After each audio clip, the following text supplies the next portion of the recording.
Hello, Rebecca here. Last year I followed some tutorials to have a go at sculpting and I really enjoyed the process.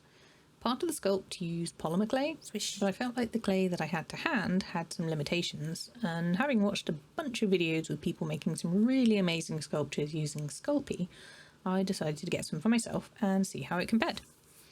I have to say I really enjoyed working with this stuff and ended up making something with a lot more detail than I originally planned. So I have my Sculpey clay, some tools, some other tools, even more tools, and some armature wire I might not need. Cutting very carefully. Big sharp blade. Wee chunk. Okay, one piece of Sculpey out of the packet. How malleable is this? Ooh. Okay, so currently will break. I mean, it's a fresh packet, so I was hoping it might be fairly easy to condition by hand, but that is feeling quite stiff, and I don't really fancy doing a 2-hour time lapse of me softening clay in my hand, so I am going to get the roller out and give this a few passes through. I'd come across a few different people recommending rollers as a way to condition their polymer clay, and I was curious as to how well this worked, so I picked up a 20 quid pasta roller thinking if it doesn't work I have a pasta roller, fair enough, but this is really quite satisfying and works pretty well. Definitely quicker than conditioning old dry clay by hand. Okay, I've got slightly more malleable clay now. One thing I realised while I was trying to soften this up a bit is that I've not used Sculpey before, like I said, which means I have no idea how soft this should be. I don't know how soft it can get. I don't know how malleable I should expect it to be in good working condition. But I'm used to, like I said, used to old Fimo, and the main thing I tended to test was if I fold it, does it snap? And this is showing a few splits, but generally folding over happily enough. And I can smush it down, and if I take a small piece off, that feels quite easy to squish and manipulate now, so I think we'll go from there. I did get, I got the medium firmness, which does say it's a perfect mix of firmness for detail and softness for blending, so it might not actually go much softer than this. I don't know. Like I said, I think we'll just work with it in small pieces and see where we get to. So, what am I going to do with my lump of clay?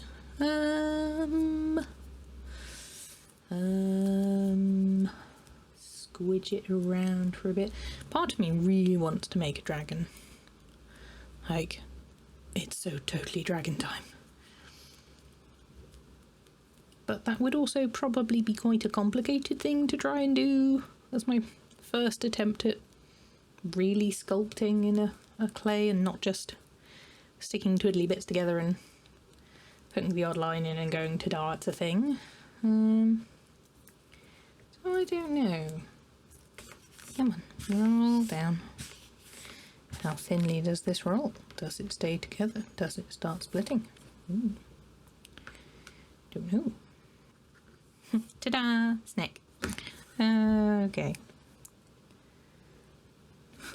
Oh, yes, it does take marks quite easily.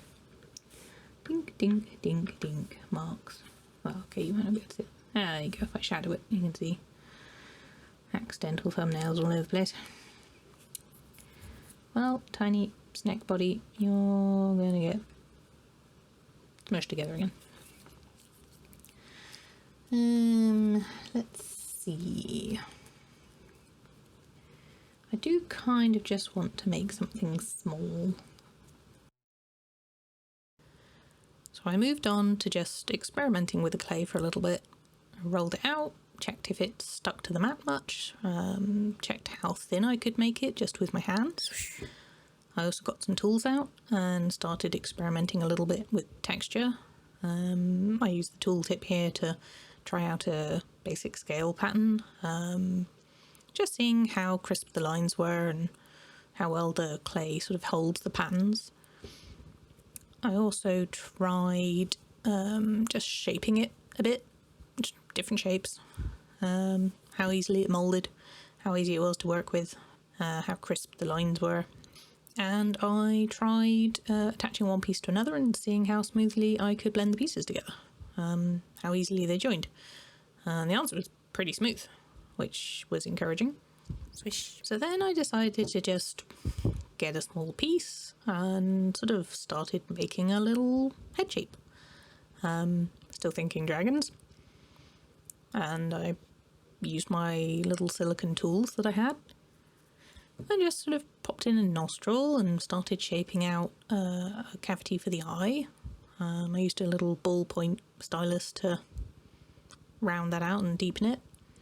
Just gradually adding detail with the silicone tools. Just pushing it around, seeing what I could do with it. And I thought, well, how easily can I use this blade to just add a mouth? And the answer is actually very easily, very smoothly.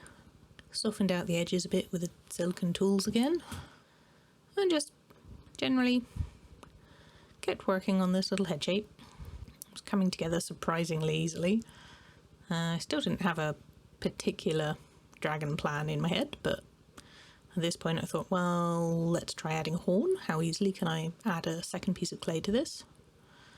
So I rolled one out, made a little divot, tucked it in, and had a little horn. Easy peasy, surprisingly. At this point the little head's really quite growing on me. Then I thought, well, this dragon needs an ear. So again, got another little piece of clay, took some chunks out to give it a bit of a raggedy edge. Worked it a little bit in my hands, quite fiddly, but that's normal for me.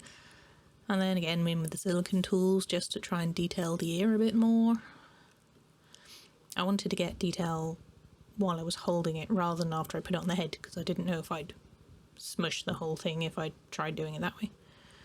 And then blending it onto the head itself, which is where that smooth blending capacity really comes in. It's very easy to just go over with the silicone tools, not too much pressure, and just blend that in so it looked like it was part of the original piece.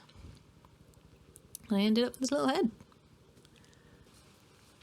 Well, for a quick test, I'm quite happy with that. Half a dragon face, blank on the other side. So, yeah, it is pretty easy to mark it unintentionally. I can see why people working with this tend to bake periodically the clay and gradually add detail, because it would be very easy to go back and just pick this up wrong and put nail marks into it from mishandling.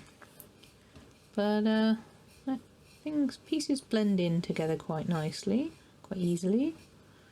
It is indeed malleable but firm. I quite like it. I don't know now whether to make a whole other body to go with this or not. If I go with my normal sort of scale, I think this will end up bigger than I was initially considering for a first sculpt, but then again, trying to do it too small would also be rather challenging. Don't know. Let's try just popping in a tiny little eyeball. At this point, I'd kind of got quite attached to this head. I going so far as to putting the little eyeball in, and actually getting little strips of clay and building up the, well, I suppose the eyelids around it. Yeah. Okay. This has kind of completely thrown me, to be honest. I sat down thinking I'd make some sort of little fairly soft featured, simple sea serpent-y type thing. And then in experimenting with this clay, I've made this little dragon head that I actually quite like. To the point where I don't really want to smush it down into base clay because I like it. But I'm also pretty certain that I should have worked on both sides as I went through each step if I wanted them to match up. And I'm not sure I entirely trust myself to replicate the other side well. So I'm thinking, well, what can I do with this? I thought, for a moment, I thought maybe I could make some sort of little bust. You know, just make a neck for it. I thought the scale of it is bigger than I was planning to do for a project. To do a whole dragon of this size is definitely more than I was planning for my first sculpt. So don't really want to do a full dragon. Not super keen on the bust idea because I would need to replicate the other side of the face, and like I said, I'm kind of not entirely confident doing that. But what I could do is use this, put a neck on it, and do it on kind of a little plaque of some sort, and just make it a little flat, well, not quite flat, but flat-backed little medallion plaque thing, just to kind of commemorate first use of Sculpey, I suppose, which means that I could just chop this in half and stick it flat on something. So I think I'm going to do that, because who doesn't love completely changing their plan halfway through doing something? Yeah, change your plan.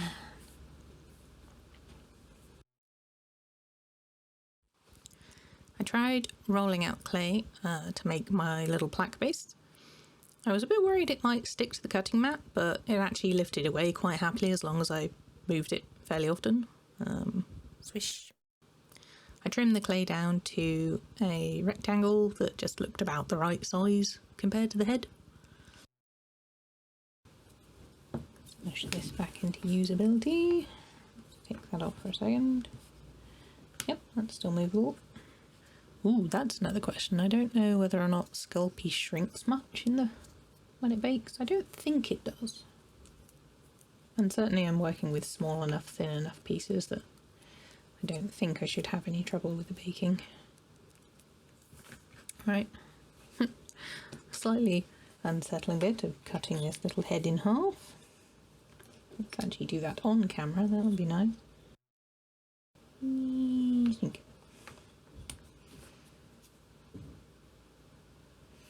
Bonk. Yeah, little face. Let's see if I can't bring you a little bit closer. Give you a better view of what's going on. There we go. I grabbed some more clay and just roughly shaped out a neck.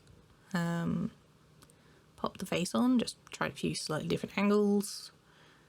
Decided I probably want to smush the base of the neck down into the plaque, otherwise this basic shape would do.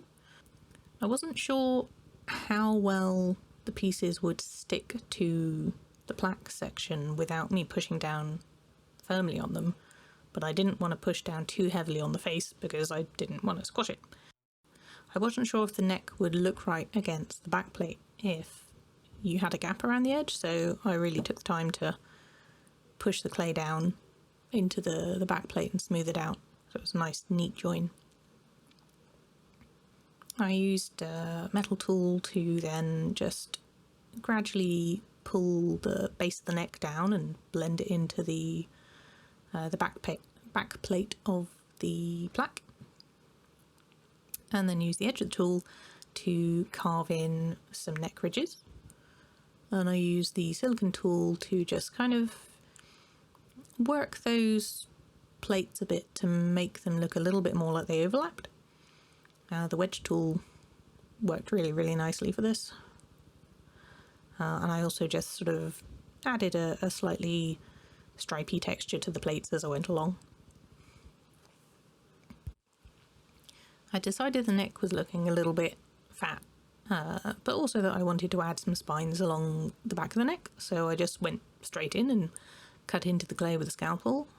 Used the silicone tools to just tease the spikes out a little bit, round them off slightly, and add a little ridge down the length of the neck just to separate them out a bit. And this just added a bit more detail and made it feel a bit more balanced. I used my little metal ball stylus to just add a dimpled scale effect over the rest of the neck, and added a few scales onto the cheek. Used the silicone tool to add a bit more detail to the ear. Then I went on to roll out a length of clay into a ribbon and just tried to sort of pleat it together into a little circle. I wanted to add something at the base of the dragon's neck, but wasn't quite sure what, and then had the idea of adding this sort of rosette. So it's like a little commemorative plaque of a dragon that won a prize somewhere. I cut some ribbon bits, added those on, my little crinkly rosette bit. I used my wedge tip tool to try and tease out the shape of the rosette a bit better, and added a little bull in the middle, just flattened that out. It's not the tidiest rosette in the world, but it'll do.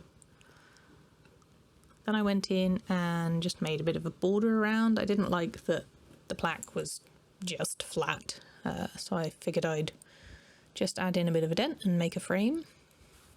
One of the nice things with polymer clay is that your pieces aren't particularly fragile when you're working with them at this stage, so I could just lift the ribbon up out the way and carry on with the border.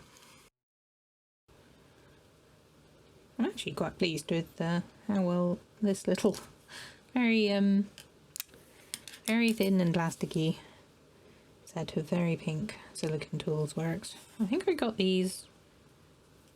I think these might have been one of those things I picked up in a craft store because they were in the sale bin and I just thought, oh, those might be useful at some point. And lo, they are useful. At this point I was really starting to quite enjoy working with this clay.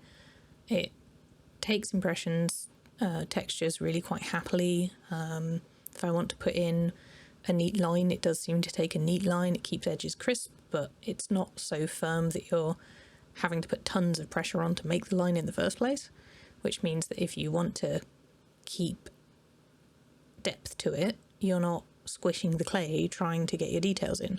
So I really like it. I'm definitely going to be doing more with this. And the final stage for this piece was to pop it in the oven and bake it, because that's what we do with this stuff. Having a go at sculpting a dragon. Doopy-doopy-doo. This is going better than I expected. Okay, so this is our little dragon plaque now that it's come out of the oven. Pretty solid now. Can't really flex it. Interestingly, it hasn't really changed colour compared to the unbaked stuff, which I wasn't expecting. I thought it might get paler grey or something. Changed somehow, but no, still pretty much the same colour. Just solid now. So that's that. I was thinking initially that I would paint this once it was done, but I actually quite like it as it is. It's a nice reminder that even when I'm just experimenting and learning what I can do, I can make something with a fair amount of detail in it. So I think I'll just keep it as is for the time being.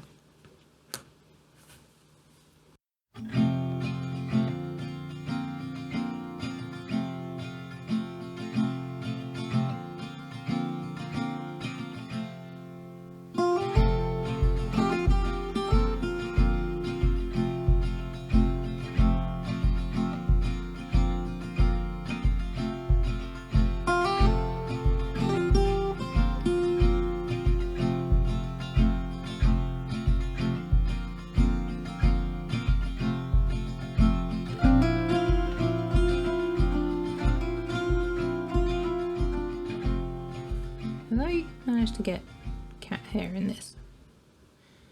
Of course I've managed to get cat hair in it. Oh, working on things without planning them. Ba, ba, ba, ba, ba. What could go wrong? A general tendency to be a little bit confused as to what I'm actually doing.